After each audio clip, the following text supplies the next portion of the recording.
There was a community where Death had decided he was going to visit. Now, most people in the community had nieces and nephews that were on the lookout for Death, and when Death would come and he was going toward a particular house, the nieces and nephews would run down to the house, knock on the door, tell the person inside that Death was coming. That person would then run out the back, and Death couldn't take them because they weren't there. But there was one man who didn't have nieces and nephews, and when Death came calling for him, he actually answered the door. And he said, "I am Death." "Well, yes, actually, I can see that you're Death. I've come for you." "Oh, no, not right now. There's a big game on." "Big game or not, I've come for you." "Well, I tell you what, why don't you come in and watch the game with me? I mean, I've already made popcorn and salsa and beef jerky and sandwich fixings. So come on in." "Well, I really should. Nah, come on in, Death. Come on in. We can sit down. We can have a nip or two of whiskey and just get comfortable and watch the game." "Well, I don't know much about American football." "Well, I can teach you, okay? Because today, the two teams that are playing are them and they. So come on in." "Well, I guess I could come in for a moment." So Death came in, and they got really comfortable on the sofa, and he started feeding Death popcorn and salsa and sandwiches and beef jerky.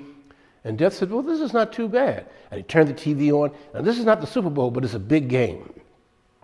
So he started explaining to Death what was going on. And at one point, Death jumped up and said, "Home run!" "No, Death, that's another game. This is football. They've got to make a goal. They have to make a goal." "Oh, that's all right. Hey, why don't you try some of this whiskey I've been saving for a special occasion?" And I can't think of anything more special than Death coming for me. "Well, I usually don't drink on the job." "Oh, come on, you can have a nip or two?" "Well, okay." So he poured Death a little bit of whiskey, a lot of whiskey. And Death, oh, whoa. "Yeah, I know, it can be a little rough going down for the first time, but I have some more." "That's a little bit better." "Oh yeah, Death, come on, we can just kick back and I'll teach you about the game, we'll have fun." And he kept feeding Death whiskey. And Death got tipsy. "As you know, I think I've had too much to drink. And Death was out like a light. And so while he was out, Adam, the person he had come for, saw the book of Death, quietly slipped it out of Death's hand, opened it and saw his name at the top of the list. And he scratched it out, he erased it, and then went to the bottom of the list and wrote his name in.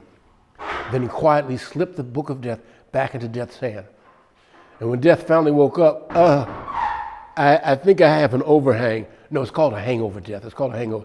Well, whatever it is, I don't feel too well. I don't think I should be collecting souls today. I'll have to come back. "Oh, well, Death, if you have to come back, you have to come back." "Yeah, I gotta go now, because oh yeah." And so Death walked out the door. Adam was feeling pretty good because he had tricked Death. And as Death walked down the street, he said, "You know, that Adam's a pretty good guy. You know what? I think I'm going to give him a pass. In fact, I'm going to start at the end of the book."